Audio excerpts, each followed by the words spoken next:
Welcome to the Alternative Healers Coffee Chat. I'm Janel Mulligan. I empower professionals to overcome overthinking and build their foundation of self-awareness, agency, and purpose. And the purpose of this podcast is to acquaint listeners to different modalities to empower them on their healing journey. And with me today is Michelle Fernandes. She's an intuitive, trauma-informed life coach who helps people with various areas of life, including health, relationships, and wealth. She assists people to connect to their purpose and mission through a soul blueprint reading and has an enlightened approach to physical and mental health issues. Welcome, Michelle. Thank you, Janel. I'm so glad to have you here with me today. We met a few years ago, and watching each other on each other's journeys has been beautiful and wonderful. So thank you. Thank you. I'm excited to be here. Wonderful. So why don't you tell me a little more about the background first? Kind of how did you get to this point of stepping into being a trauma-informed life coach and intuitive? Okay, to start with, I was traumatized with my life experience. Nothing was going the way I wanted it to go. I was so conflicted in my being. I was navigating anti-life basically. It came to a point where, I'm done with this kind of. I had a 1-year-old baby. I was going through a depression. I had a history of 34 years of suffering from asthma. And, the last thing was I had my third kid and I went straight into a depression. And it lasted for some while. And I was in India. There's not much help with these things when it comes to India, although India says it is the spiritual capital of the world. There is not much outreach unless probably you go into the Himalayas and seek help. So I got a bit lucky. I shifted to London in 2017, and in November, within 3 months of shifting to London, I was invited to an event in Euston, London. So this lady who was holding this space for everybody, she held it so beautifully. Her name is Tara Love Berry, and within 3 days of attending her event, I the depression was gone first, and then I never got another asthma attack. And then I realized the power of this, and it took me about 2 years to tell her to come back to her and say, I've never got an asthma attack again, because every day that fear is there. What if I say and then it comes back? Yeah. Right. Yeah. So it took me like 2 years to tell her, this happened, kind of. Oh. And from there, she invited me, Michelle, would you like to come and learn how to do this? So I was like, yes, let's do it.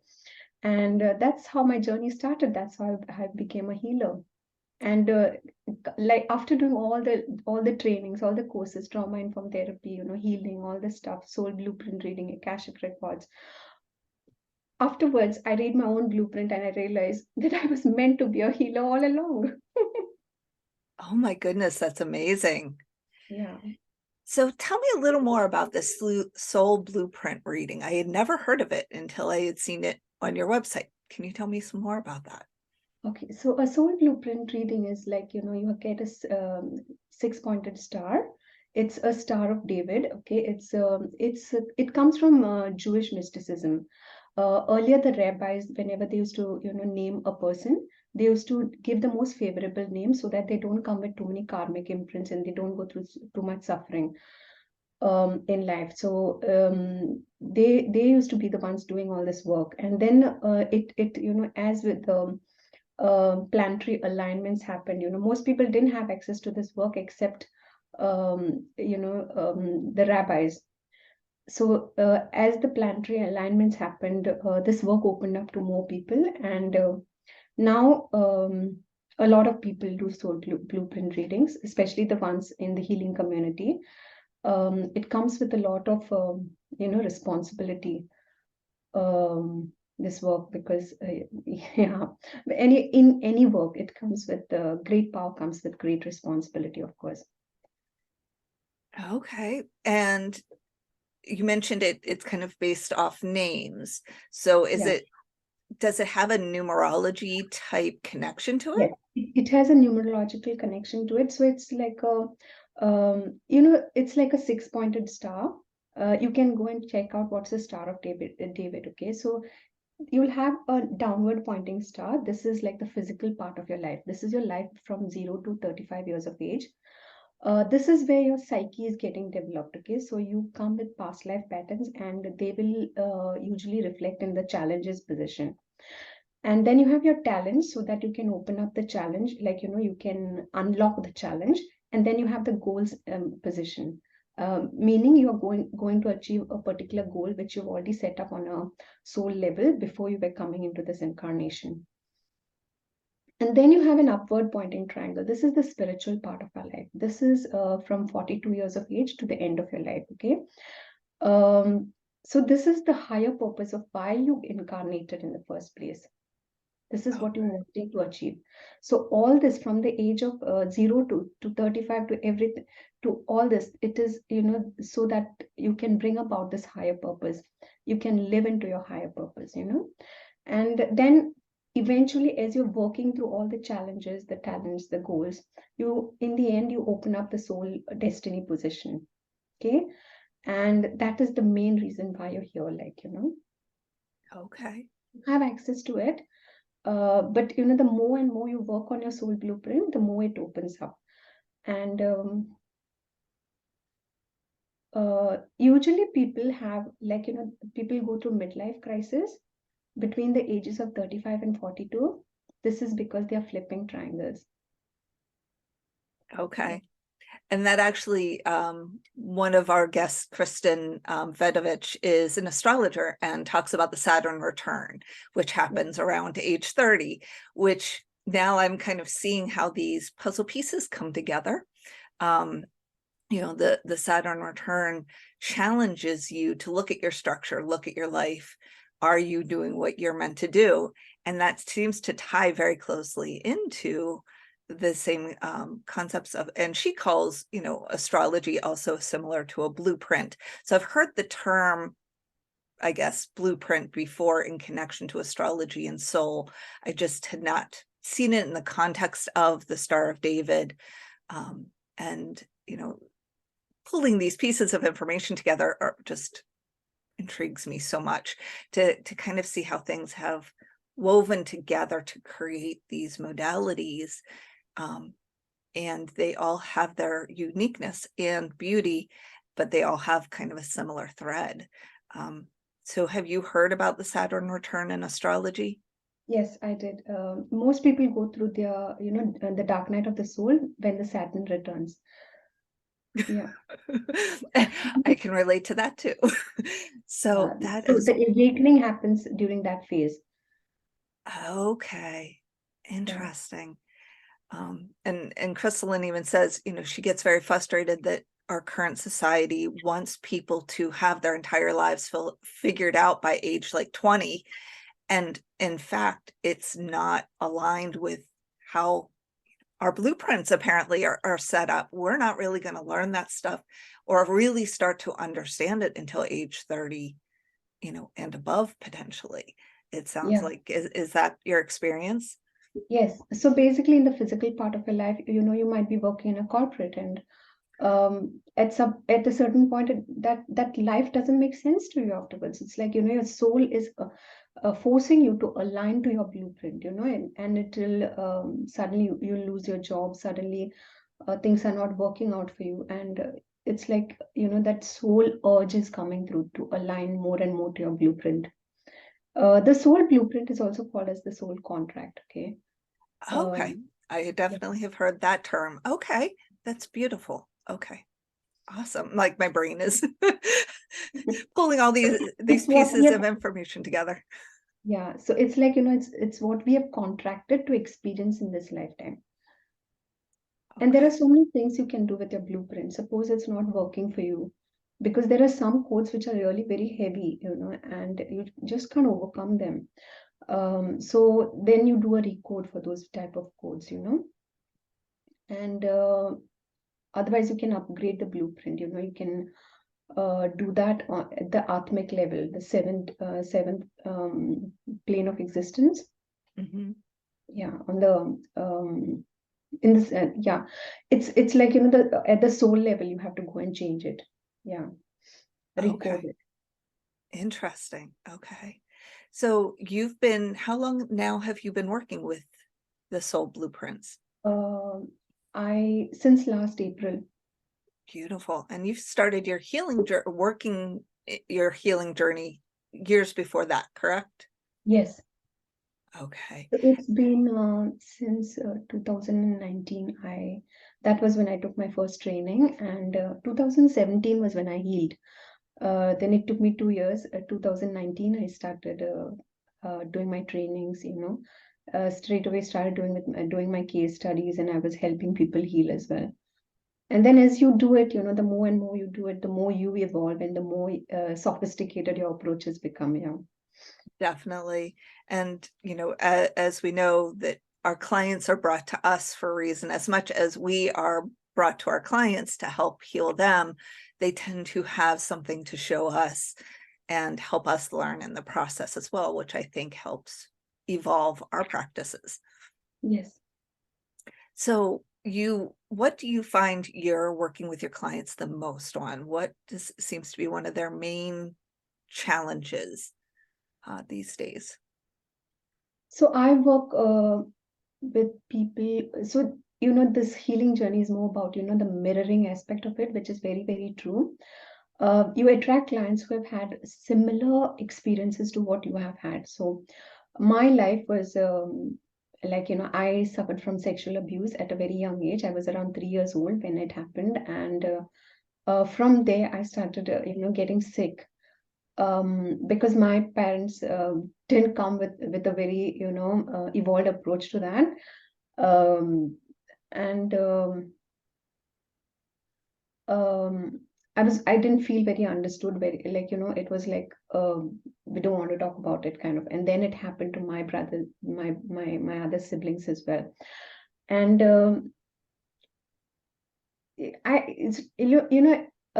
had a very strong way of putting boundaries around myself. So, but then, it's like, it's some way, it is like, you have been bullied in that whole experience, kind of, and then you externalize it.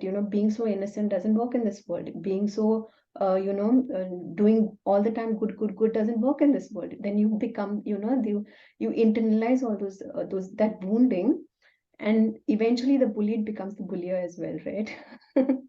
So Mhm. it's like, from that whole journey of, like, relax your whole nervous system. It's okay. And coming back to that space of, like, okay, I'm safe to be here. And from that place, conducting that, it's about a whole, composing your nervous system, basically healing your autonomic nervous system, shifting from the parasympathetic to the shifting from the sympathetic to the parasympathetic nervous system. And it's like, it takes some time to do that. You don't get, um it's not just a few sessions. That's why we take people through journeys. Even I had to go through that journey. And people who have not gone through those journeys, they can't take other people through those journeys. It's all about mirrors and magnets. It's seeing what is getting reflected in our mirrors. um Usually it's like, as I do the work, what I've noticed is, um it's like, when clients bring me this heavy emotions like abandonment, um sexual abuse, and all these kind of betrayal, all these kind of woundings. What I've noticed is that it's easier to, like, take care of those kind of woundings. I find it very easy because I've gone through it myself.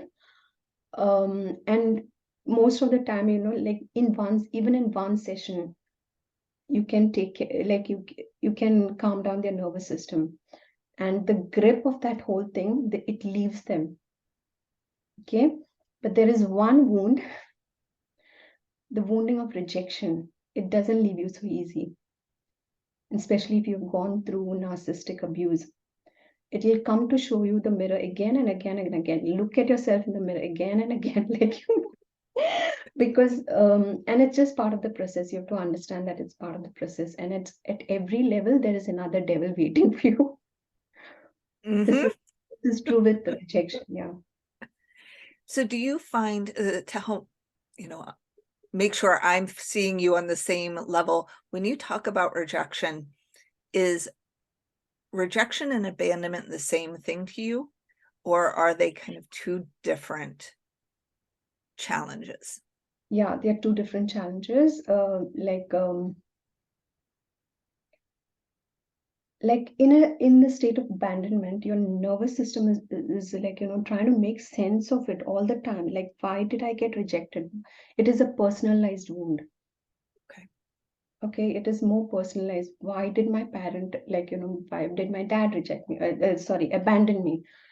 Where is my dad gone? What did he do in all this time? Like, like, and this is coming from observing another client. Um, it's like all the time your nervous system is like, whole time it is worked up. That's the wounding of abandonment. Um, Whereas rejection can be less intense compared to abandonment, but rejection won't leave you. You have to. It comes with great awareness, being really aware what how you are creating rejection, how you are uh, how you how you are giving it power over you. You know, and Mhm. with great awareness and really being conscious through your journey, because people who have gone through narcissistic abuse, they come across this wounding again and again, even as they're elevating and going through life. So Yeah. the impression I'm getting is, abandonment is kind of almost it is both abandonment and rejection seem to be core wounds, but the rejection seems to perpetuate like a narrative in people's heads that they end up then looking to reinforce over and over again. So maybe that's part of the reason it's harder for them to let go, because it's easier going through the world to see how we are being rejected, and Mhm. we are able to reinforce our own narrative of rejection, going, oh, they didn't call me back, or oh, they're talking badly about me on social media, or so it's easier to reinforce. Is that what you're finding with your clients? Yeah, so I'll just better way to help you understand abandonment and rejection is give you an example. So in abandonment, like for example, your father just left and one day went away, right? um, the wounding will happen again and again until you resolve it. Okay, if it is an unresolved energy, it will keep coming back to you till you like really pay attention. Okay, and it might come in the form of your husband leaving you, asking for a divorce. Whereas rejection, it could be like, um, and I face rejection a lot. Okay, like my mom, I used to notice among the four of us, like, um, she would prefer giving her attention to the other three, but like, she wouldn't have that same feeling for me. So that is what rejection feels like. You feel like, isolated out of it, like, like you do not matter, and all those other woundings of, like, I'm not good enough. Everything starts creeping in. Your self-worth is really depleted, until you heal it. And then again and again it creeps up, as you're trying to um, even in business, but you have to understand that it's not personal. you know Yeah. And that realizing, and I think this is true for many clients, the realizing how much isn't personal, yeah. especially in business and kind of standard every day, that, uh, I, yes, sorry. I had a couple of thoughts that I'm like, not necessarily appropriate at the moment.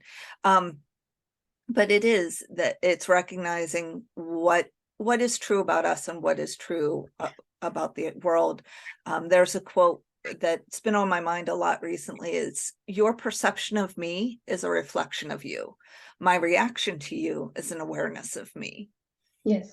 And I think that's what you seem to be really helping your clients build, is that awareness that somebody's perception of them is actually just, to your point again, the mirror, that reflection back to the person with the judgment, and vice versa is when somebody acts or reacts, doing that from a place of self-awareness.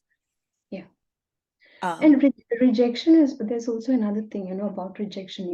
It's like, everyone, it's like, even in my case, it's not that my mom is rejecting me. It's like, it's a way of showing, the universe has a way of showing you the mirror. It's the mirror of where you have rejected yourself in somewhere, in some time or space, and it's like, until you integrate it back to love, until you integrate it back to wholeness, and come back to accepting yourself, it'll keep happening.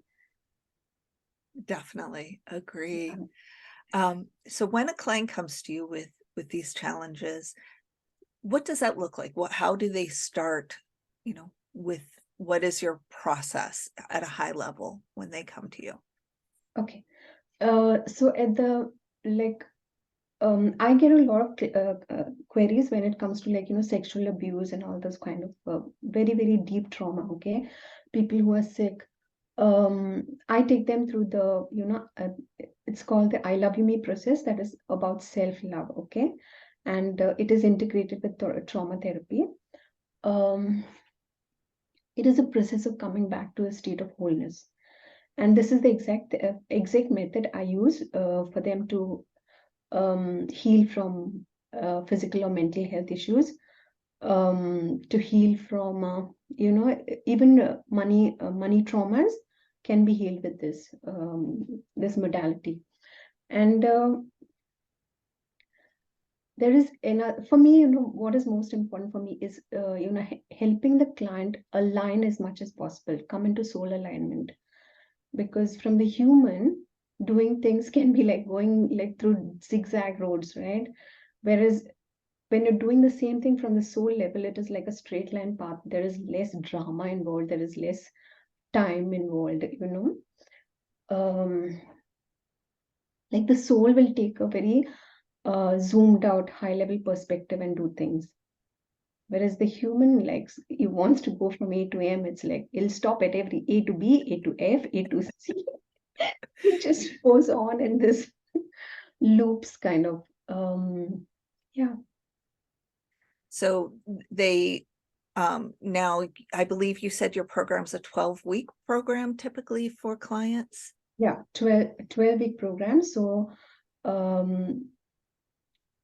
like, that is like a 3-month period or 12 weeks. Okay. And you take them, like, the main thing first is you have to open the heart. This is opening the because our hearts are like, we put a lot of walls to protect our heart. So opening the heart space is very important. And then there is another level where we open up the pineal gland, it's so that we can be connected to the unified field, and the all that is. That's a really beautiful process, that is like you're fine-tuning your abilities. Yeah.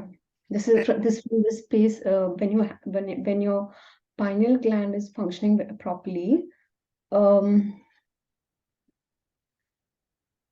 uh, it's like, the whole everything, that because it is your master gland. It is like, your whole body starts working well, um because your whole endocrine system is working well. Everything starts operating perfectly in your body. So these are the two major links that you need to open and activate. Yeah. And so when you're working with your clients, that's kind of the main focus of that process over those 3 months. Now, in any of your clients, is there one story or one experience that you had that you were actually mind blown at the growth and healing that one of your clients went through? And if so, could you share what that story looked like?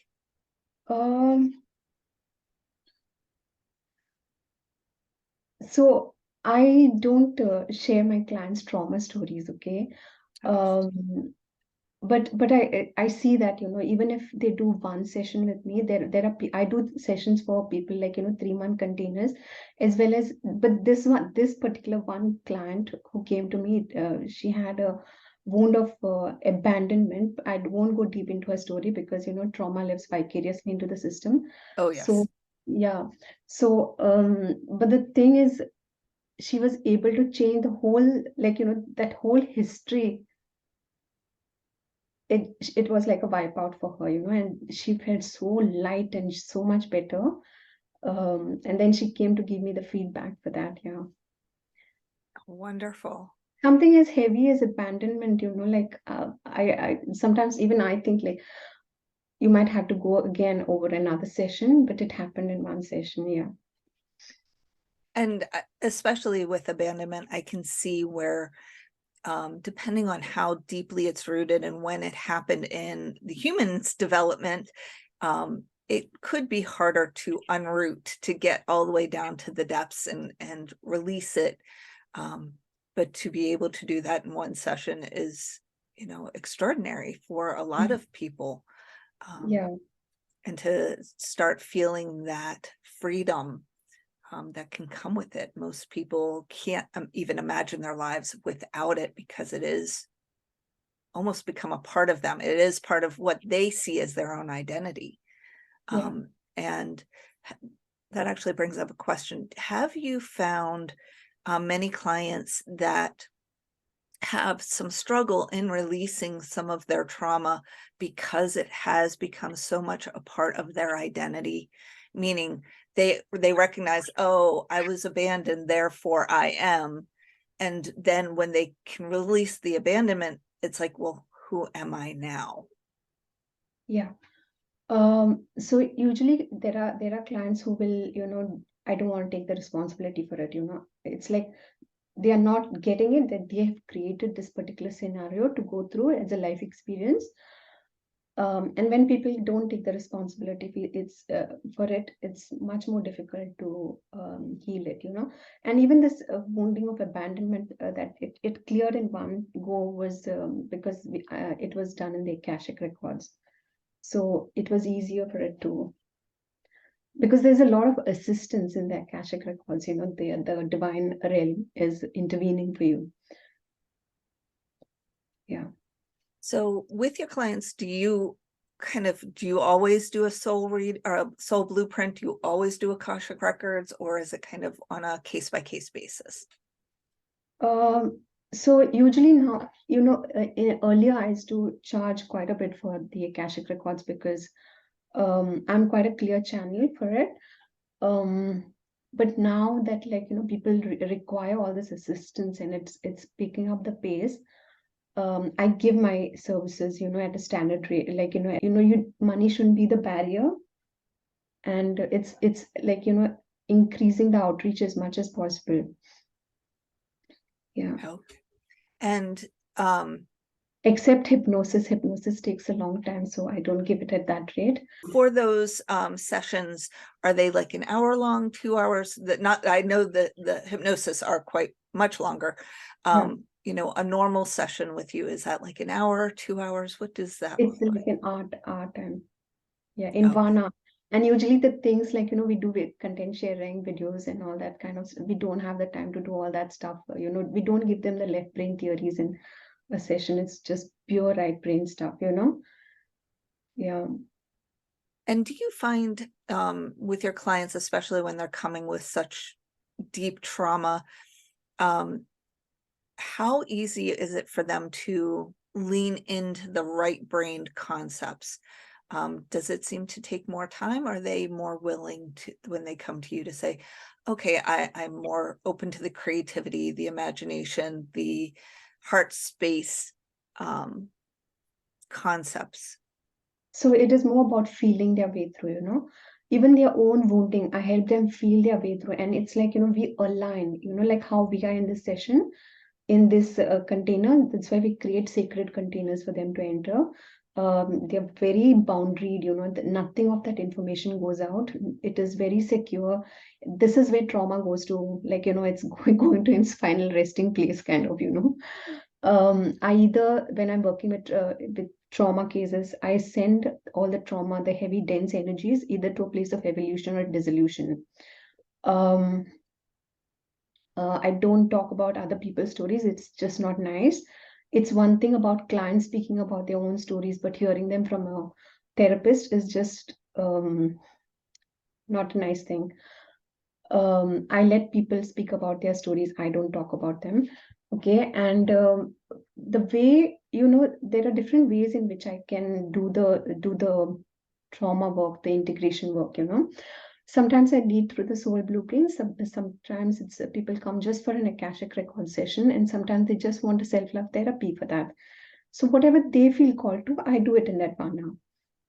Oh, beautiful. Okay. Something's coming up with the 3-month program. So when you are trying to express the growth that a client can go through the 12-week program, how would you explain that to them? If a client was with you and going, okay, I want to invest in this 12-week or 3-month program, what am I looking at? Yeah. What can I potentially get out of this? Okay. So basically, my programs are all result oriented. Okay. For me, it's very important that my client, whatever they signed up for, they get the results for it. Okay. But again, I bring 50% of my energy into the container, and they bring 50% of their energy. Together we make the 100%. And we do whatever we can, and there is always divine assistance in these containers. That's why they're called sacred containers. And whatever needs and wants to happen for the client happens. Okay. The main changes they themselves recognize is feeling lighter than they came in, than when they had the problem. They have more energy to concentrate, on their purpose work, because now they're feeling lighter after they've gone through the whole process. They feel they ascend in terms of their energy. So ascension is basically, let me explain what this is. Most people live in their primal energy centers, which is the root chakra. It is like at the base of the spine. The energy is concentrated over there at the base of the spine. It's called the coccyx area, or the tailbone. Okay. So from there, we help the energies go higher, higher, higher till they reach the crown area. Okay. And when you're connected here, it means that you're connected. When your energies are basal, at the base of the spine, they're more primal in nature. Okay. You have a tendency to give a free rein to your to your lower basal instincts, your passionate impulses. You're just very impulsive in nature. Okay. Your emotional intelligence might not be as developed compared to when you're over here, because you're working through layers and layers of um, of density, and you're ascending. Okay. When your energies are up at the crown area, your third eye is open and your crown is open. And basically what it means is that your pineal gland is able to connect to the energies on top. It acts as a transmitter, and it's picking up everything of, like, whatever the necessary information you need to know that impacts your world. There is a very funny instance of how I knew that how this works, what it means to be connected to the all that is, like, I didn't know how it works until one day. I was sleeping, and suddenly at 3:30, like in the night, I woke up. and it's like very panicky kind of feeling. So I wake up and I'm sitting in bed, like at the right angle, and like I had a visual and I had the name of a person. Okay, this person is looking at my website with such great intensity, like, So I had the name of that person, okay? So I was like, and my subconscious is picking up on it. Like, this person, um, it's picking it up as a threat, kind of, it's a threat to your system, kind of. Subconscious does that, right? Because it's a survival system, right? So I was like, subconscious, let's go to sleep, enough of this, like, yeah. So next day I wake up and I see what this person is doing.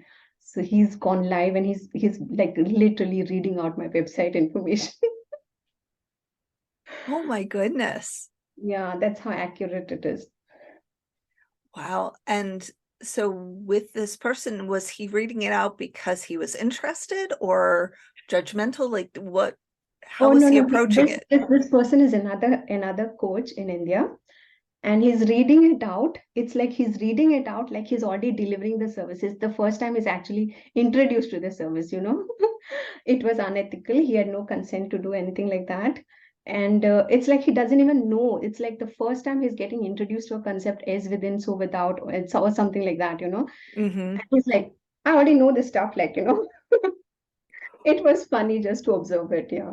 Well, and back to what we were saying earlier, the ability to not take that personally, that Yeah. that distance from it, to go, okay, he's dealing with whatever he's dealing with. And the fact that your subconscious and your guides and your divine said, hey, just FYI, this is coming. And it was almost like they helped prepare you. So when you woke up and you saw it, you were like, oh, okay.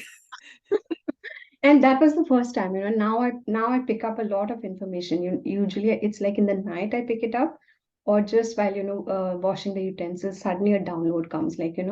Now I know how it works. Like, that time it was like a very panicky feeling. Like, the subconscious wants to keep you safe. It's like it's picking up like a threat, like, this is like a threat to your business, a threat to your existence, kind of a thing. Yep. And it's interesting that you say that about doing the utensils. We all tend to go into that trance-like state in different ways, and I think that's so important for our clients to recognize and embrace, because there's so much out there about meditation and doing, sitting down for 30 minutes to meditate and do this and do that. There's so many should, woulds, and coulds that people lose sight or are so overwhelmed that they don't realize it can happen in the most mundane, quiet moments of the day, like doing dishes or making the bed or taking a shower, and trusting that, like you said, now you know how it comes through to you, and having clients that recognize that they can trust what comes through to them in those very quiet moments, not 15-20 minutes, not hours. It can happen just sometimes in the smallest moments. Yeah. And also, it was like almost 7 weeks back. I was picking up on this download, so it kept coming. It was like, like a voice telling me, not everyone's going to make it. Not everyone's going to make it. I mean, like, what are you telling me? Like, what is it that not everyone's going to make it? Like, then I realized it's about there's going to be like by 2027, there's going to be a whole clearing on earth, like.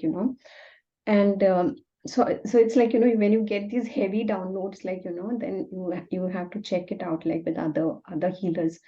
Are you all picking up on any information like that, kind of, because you can't just go and say things like just because you get a download, right? But the thing with downloads and is that most of the time you don't question that information. It'll always be true. Yeah. And trusting the information, and also trusting yourself with discernment. I think, like you said, you can't just always get the information and start, speaking it out to the world, because we are still to some level filtering it through the human body and the ego. So you may get one piece of information and then the ego can sometimes try to distort it if it reacts in fear, and sitting calmly with it and going, does this feel right? Trusting your body and what feels right and what may, be something else in your own system. And like you said, pressure testing it with other healers, with people you trust, with resources to go, okay, how do I build this into a stronger foundation for myself? Seems to be important. Yeah. And that's one of the things most people don't realize, the value of doing this work. Um, and it's like they don't get it, like it's not worthwhile an investment kind of thing. It has the ability to change your life. Like, you literally do the work and see there'll be life before that event, and there'll be life after that, after those 3-month period, which you're going through these therapy sessions, whatever type of modality you choose, whatever, it's like, as long as it's an ascension process, do the work and see there'll be literally life before that and after that, and this will be the in between. Agreed, definitely. That integration, and to your point earlier about accountability and willing to do the work. You can't just show up and go, expect somebody like you or I to be like, oh, tap on the head, you're healed.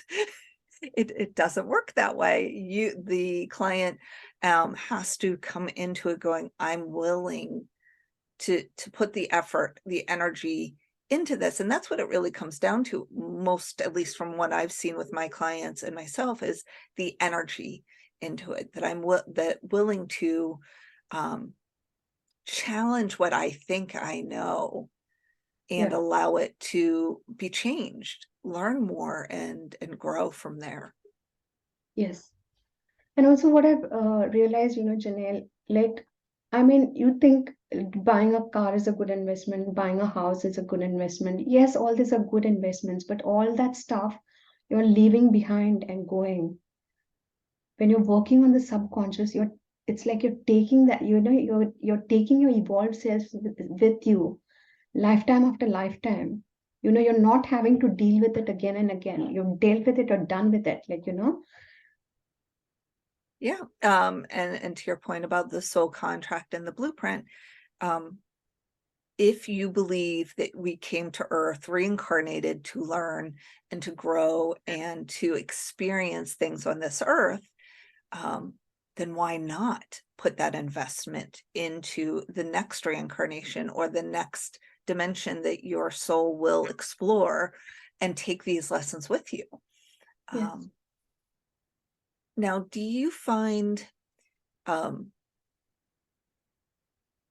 most of the clients come to you already with a belief and understanding of reincarnation and soul work, or are you seeing a combination of people that this is a concept that they're curious about or hesitant about?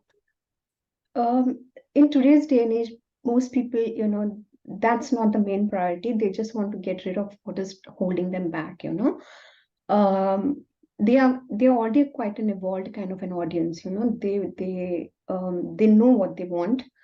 They understand that, as humans, we are more our souls than the human body, and there, of course, reincarnation is there as well. Um, but the thing is, like, you understanding when it is important to do the work. When you have physical issues, definitely you have to do the work. When you have physical health issues, right?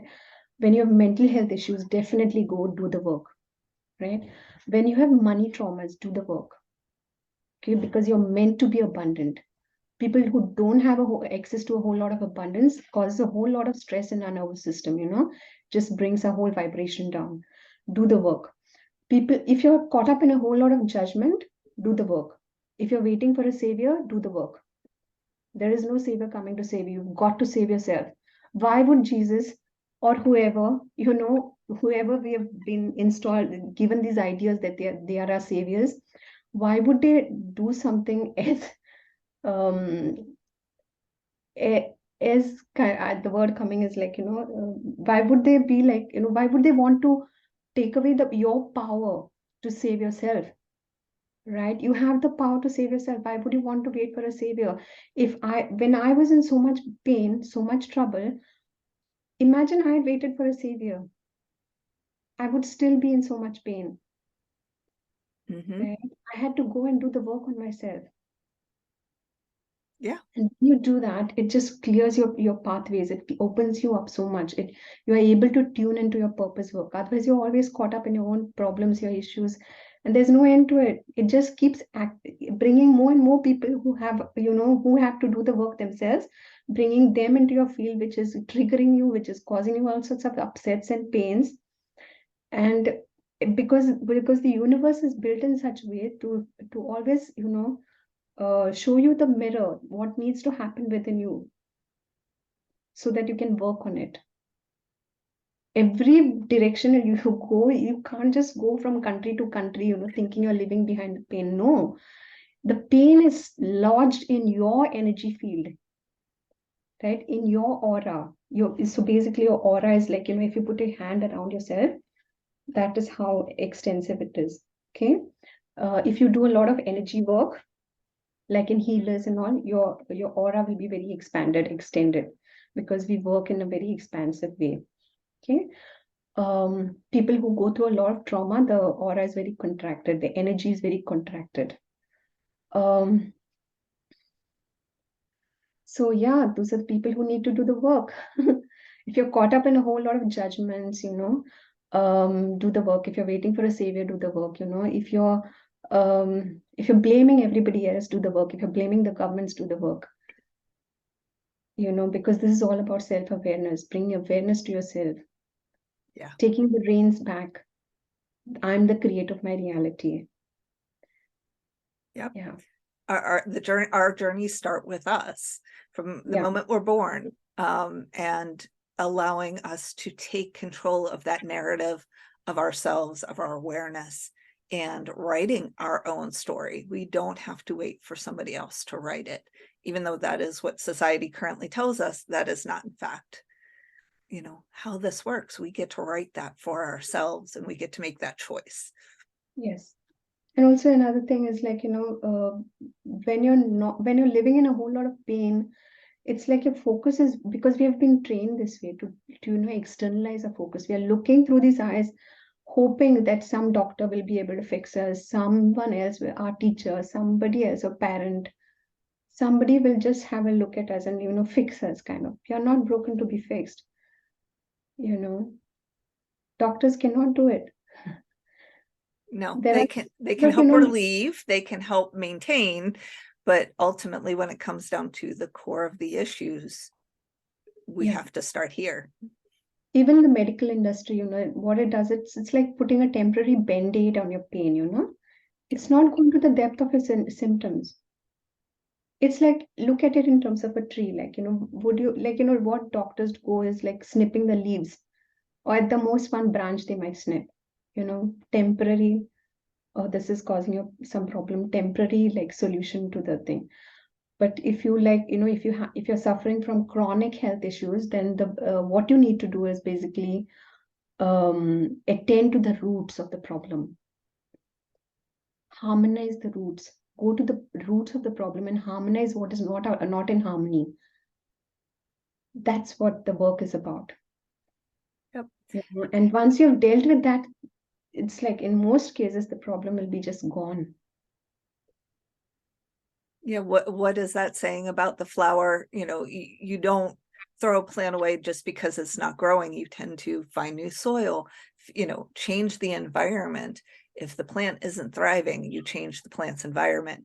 And why we don't kind of do that for ourselves. An environment may not be literally changing homes. Like you said, you can't run away from it, but you can go, okay, how do I feed myself differently? How do I take care of myself differently? What is under my energetic roots that may be creating this environment, this energetic environment and health? Yeah. So even I work, the first stage of ascension always happens to be nutrition. Even I work with, I show my clients how to do nutrition properly, because that is vital. And it's not only like, it's like most people don't understand, and like, you're judging things all the time, like have a whole concept of wholeness even when it comes to nutrition. Eat whole foods, right? Not processed stuff. But in the on that one day, like, if you're going to office Monday to Friday, right? Whatever it is, like, your ego will be very motivated. Okay, let's take a home cooked meal. Monday, Tuesday happens, Wednesday happens, and Thursday, suppose you have to eat. Wow. Okay. And we're still recording. I don't know what just happened. Okay. So, okay. So we were talking about, before we got interrupted, and I will kind of cut that part out. You were talking about nutrition, and eating more whole foods and recognizing that.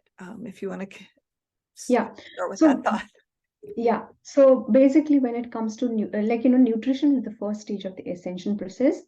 But you have to understand nutrition from the place of wholeness. Okay, eat whole foods definitely, but it's like, don't go on a trip kind of, like a hypochondriac. Because our egos get very motivated. Suppose you're going to office, Monday to Friday. So Monday you'll be very motivated. Yes, I'm cooking a home cooked meal, and like, I've got this. Monday is gone. Monday is, you dealt with it properly. Tuesday you've dealt properly. Wednesday you've dealt with it. Home cooked meal again. But when it comes to Thursday, or you're just tired, you had to do an extra hour in the office. What about that day? Probably you have to eat at McDonald's. Okay, so whatever it is, don't judge it. It's still part of the wholeness. Don't judge it, because you are awareness, you are consciousness. And when you judge it as bad, it's like you're instructing your whole system, that this is not good for me. And you're putting those, you're inscribing your system to go and self-attack. Definitely. And giving yourself grace that we are human. Like, life gets in the way, life gets exhausting, emotional, and your body needs to eat. So it doesn't matter sometimes what you have to put into it in those moments. You always want to do your best and feed it in the most healthy manner for your body, but you don't need to beat yourself up or hold yourself back or judge yourself for what you just need to do to get through those days. And it's valid and good just to take care of yourself in whatever that looks like sometimes. Yes. It's beautiful.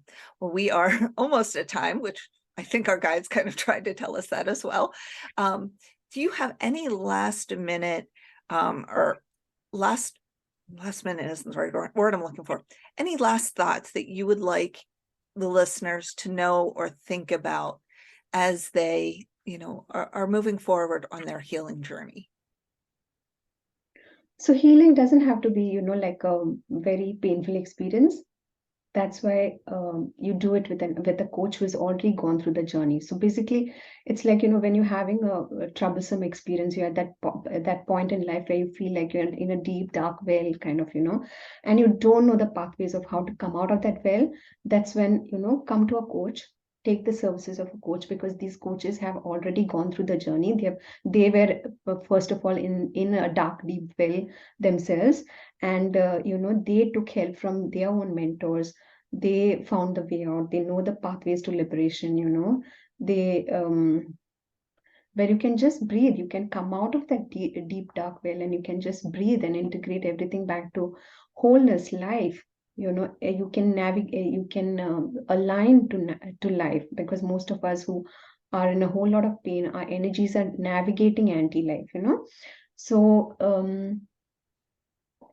and the benefits of working with a coach is, like, when you are in a whole lot of pain, when you're not feeling also good about yourself, you don't have the ability to hold the big picture perspective. And this is what a coach does. They hold the big picture perspective for you. It's called the observer effect. Okay, they can see where you need to go, and they hold that perspective for you until you can finally reach there yourself. Okay, and a coach also has the ability to see your blind spots. So, most of us, we cannot see because all the stuff, the dense, deep, dark stuff, it is in the subconscious. It is a coach who has the ability to see it. We are trained to handle it. We are trained to integrate it. So work with the coach. You don't have to go through it alone. And when you feel like you need to go through it alone, that by itself is a trauma response. Okay. So, yeah. Agreed. Hyper independence is definitely a trauma response. Yes. And that's, I think, sometimes where a coach is even better, because a lot of people are like, well, I don't have anybody that understands. And like you said, a coach will understand that. And a coach doesn't have the connection to the outcome that a friend or a family member may have. We are able to hold a space that is true for you and helping the client find that highest path for themselves with no additional expectations or desires along with it. It's for the client's highest and best. So I Yeah. agree. That's beautiful. Thank you, Michelle. And this is not the conventional model of spirituality where they tell you, oh, you need to leave behind your worldly desires. No, this is not like that. This is so that you are aligned to your highest timeline with possibilities, and it opens up your brain. Most people use just 10% of their brain. The process opens up your whole brain. It opens up your superconscious, giving you access to more than what is possible for the normal human. And it's such an amazing process, and it can be a whole lot of fun. Definitely.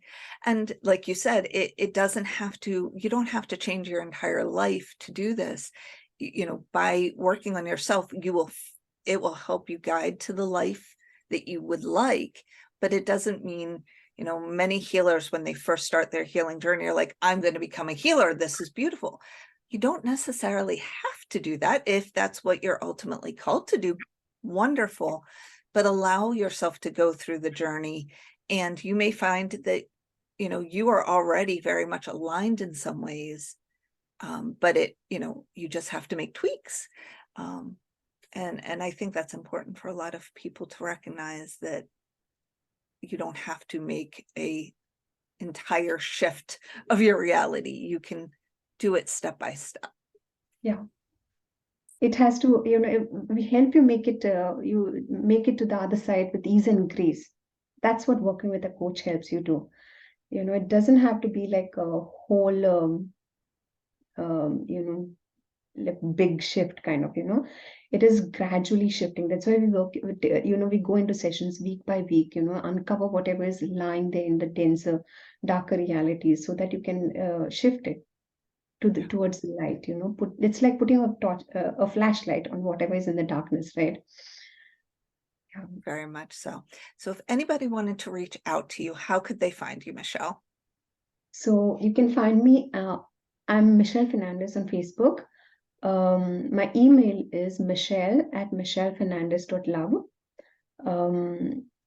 And yeah, you can visit my website. It's www.michellefernandes.love. Wonderful. And we will also put all of that in the comments section in the YouTube and on the podcast channel. So that will be available to everyone. Well, thank you so much for joining me today. I greatly appreciate this. Thank you, Janel. It was such a pleasure discussing all this with you. Thank you. I hope it's beneficial to our viewers. Me too. Thank you.